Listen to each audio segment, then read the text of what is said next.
আর জিন্দেগিতে আল্লাহ সুবহানাহু ওয়া তাআলা 8টা ক্ষতি রেখে দিয়েছেন যারা হারাম উপার্জন করে। জোরে সোরে বলেন কয়টা? 8টা।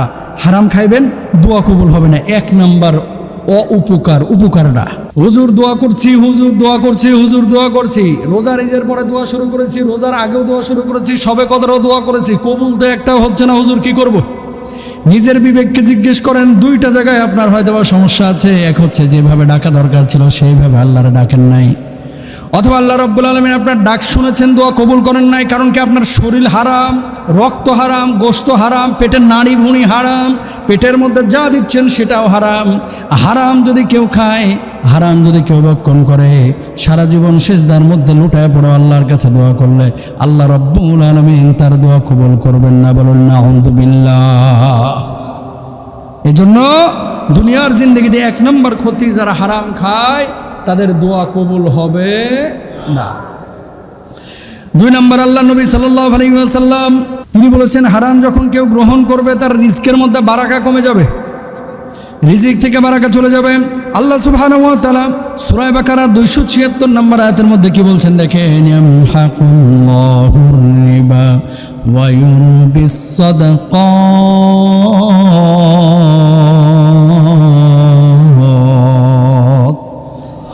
আল্লাহ রাব্বুল আলামিন বললেন, আল্লাহ সুদকে নিশ্চিহ্ন করেন আর দান সাদাকাকে বাড়িয়ে দেন। যদি কেউ সুদি কারবার করে, যত টাকায় কামাক ও টাকা রাখতে পারবে না। বুঝেন নাই কথা?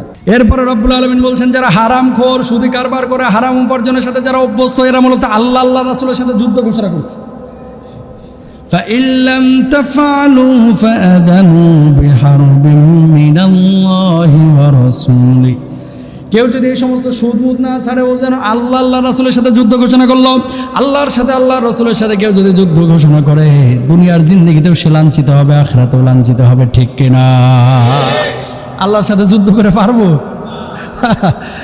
নমরুদরে একটা মশা দিয়ে আল্লাহ সাইজ করে হেলাইছে, আর আমরা তাও আবার ন্যাংরা মশা। ঠিকই বলছেন। আর আমরা আহা কত ক্ষমতা, জীবনেও মনে হয় আর ক্ষমতা থেকে যাবে না। 2043 কথা বলেন না কেন?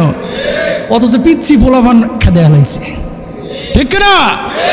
আল্লাহ যদি কখনো পাকড়াও করে, তখন কিন্তু আর সুযোগ থাকে না। খালি মানুষে কয়, এটা যায় না কা, এটা মরে না কা, এটা পড়ে না কা, ওটা যায় না কা। আর আল্লাহর পরিকল্পনা যখন হবে, তখন তোরা মানা লাগবে না, আল্লাহ ফু দিয়ে এটার পাঠিয়ে দেবে। ঠিক কিনা ভাইরা আমার? সুতরাং আল্লাহর সিদ্ধান্তে অবিচল থাকতে হবে প্রিয় ভাইরা আমার।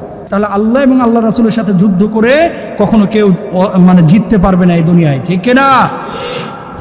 এরপরে আসেন আল্লাহ রাব্বুল আলামিনের রাসূল কি বলছেন, আল্লাহর সন্তুষ্টি অর্জন কখনো এরা করতে পারবে না যারা হারামখোর, মানুষের হক নষ্ট করে, আরেকজনের আইল ঠেলে জমি দখল করে। কিছু ভূমিখোর আছে, আওয়ামী লীগ সরকার যখন ক্ষমতায় ছিল এরা তখন ভূমি দখল করছে। এখন আওয়ামী লীগ নাই, বিএনপির এরা যে দখল করতেছে। আপনি আওয়ামী লীগ করেন, বিএনপি করেন, জাতীয় পার্টি করেন, জামাত করেন, যে দলেরই হোক না কেন, খাস জমি অথবা আরেকজন মানুষের সম্পদ যদি এইভাবে জোর করে খান, আল্লাহ তাআলা আপনার পেটের মধ্যে ঠাডা মারবে। কথা বুঝছেন? পেটের মধ্যে কি দিবে? ঠাডা না ভাই, জাহান্নামে আগুনে জ্বালাবে, সেটা বলতেছে। খবরদার কেউ চাঁদাবাজি করবেন না। খবরদার আরেকজনের সম্পদ নিয়ে কখনো ছিনিমিনি খেলবেন না। কিছু লোক আছে এলাকায়, কার জমির মধ্যে ভেজাল আছে ওখানে যেই মাথাটা ঢুকায় দেয়। কথা বলেন ঠিক কিনা?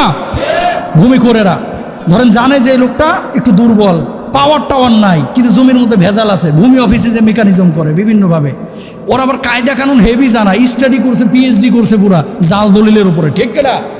এখানে টাকা পয়সা দিয়ে ম্যানেজ করে সেই লোকটারে, টাকা পয়সা ধরেন দাম হয় 25 লাখ, দেয় 5 লাখ, কয় যাবি নাকি গুলি খাইবি ভাগ।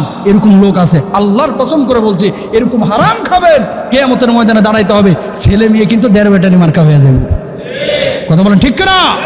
নিজে খাবেন হারাম, চলবেন হারাম, পড়বেন হারাম, আর আল্লাহর সন্তুষ্টি নিয়ে ফরফরে সে একবারে ছেলে জান্নাতে চলে যাবেন। জান্নাত এত সোজা না। আবার বলি, জান্নাত এত সোজা না। জান্নাত তার জন্য যে ইমানদার, জান্নাত তার জন্য যে হালালখোর, জান্নাত তার জন্য যে সত্যিকার অর্থে সৎ মানুষ, জান্নাত তার জন্য যে মানুষটা মানুষকে সহযোগিতা করে, কোনো মানুষের ক্ষতি করে না, তার জন্য জান্নাত। হারামখোরের জন্য না, হক নষ্টকারীর জন্য না। ঠিক কিনা ভাইরা আমার? সুতরাং বি কেয়ারফুল। আল্লাহর সন্তুষ্টি নিয়ে মরতে চাইলে কখনো কারো হকের দিকে তাকাবেন না। ইনশাআল্লাহ বলেন। প্রিয় ভাইরা আমার, রাসূল আকরাম সাল্লাল্লাহু আলাইহি ওয়াসাল্লাম অভিশাপ দিয়েছেন। কি বলছেন?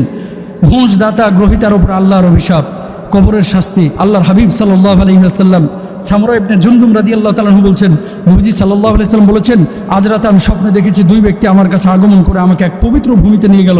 চলতে চলতে এক নদীর কাছে পৌঁছাইলাম।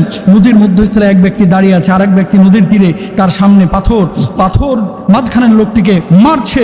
তীরের লোকটি তার মুখে পাথরখণ্ড যখন নিক্ষেপ করতেছে, আবার ওই পাথরটা ফিরে আসতেছে, আবার তার মুখে নিক্ষেপ করতেছে। জিজ্ঞেস করা হলো যে নদীতে দেখেছেন, সে হলো সুদখোর, যে নদীর মাঝখানে ছিল, আর যে কিনারায় দাঁড়িয়ে আছে আল্লাহর পক্ষ থেকে নির্ধারিত ফেরেশতা। প্রিয় ভাইরা আমার, সুতরাং সুদ, ঘুষ এবং হারাম ভক্ষণের দিকে আমরা কখনো কেউ লোলুপ দৃষ্টি দিব না, তাকাবো না। জোরে সোরে বলেন ইনশাআল্লাহ। আসসালামু আলাইকুম।